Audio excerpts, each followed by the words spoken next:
And the free therapy seemed good.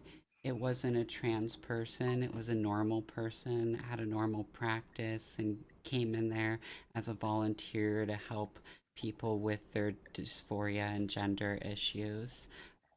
But the support group was the opposite. And I didn't really see it the way I do now at the time. Like now I see it in a completely different light. And looking back, I was a teenager, and the closest person to me was a decade older. They were 27. And they had male pattern baldness and were severely obsessed about their appearance. And the next people to them were in their 30s and 40s. This was in a military zone. So all of these men went into the military, had wives and kids, came out, tried to make a real man out of themselves by going into the military, and then transitioned out of the military. And nobody explained what autogynephilia was to me. Nobody explained the two typology model. Everything was described under this framework of trans, and I didn't know what I was interacting with when I was in that support group. And so I had this idea that this was the solution to my problem that was also being put next to this horrifying image. Like, I did not want to be like these men. I did not want to look like them. And that fed this idea that I have to do this now.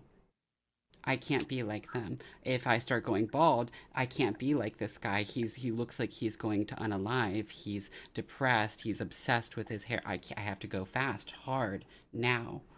Um, and that's actually how I started doing DIY. That was the motives to start doing DIY while being diagnosed. What is Um, DIY? do it yourself hormones. Yeah. Can you explain that a little bit? Like Yeah, there's what? a huge, extensive DIY market of illicit black market hormones that will ship to minors and does not care if you have a prescription. You can go to DIY market.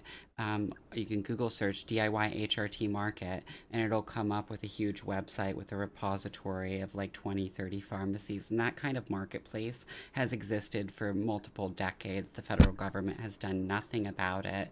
And back in the day, when you went on the internet and you had these kind of questions, early internet, or you went into these support groups, these resources would be directly shared with you, right?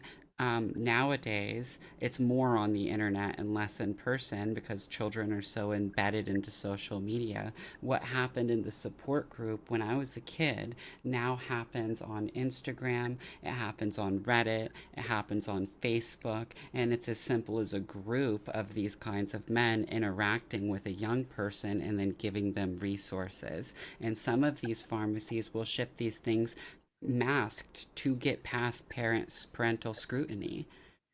There's HRT marketed as perfume that you can order. There's countries where HRT has been found on the TikTok market, TikTok shop. Yeah, yeah. Is this a situation? I'm thinking about the group that you were in with all of these older men. Did they do things like tell you, "Oh, you would look so good as a girl"?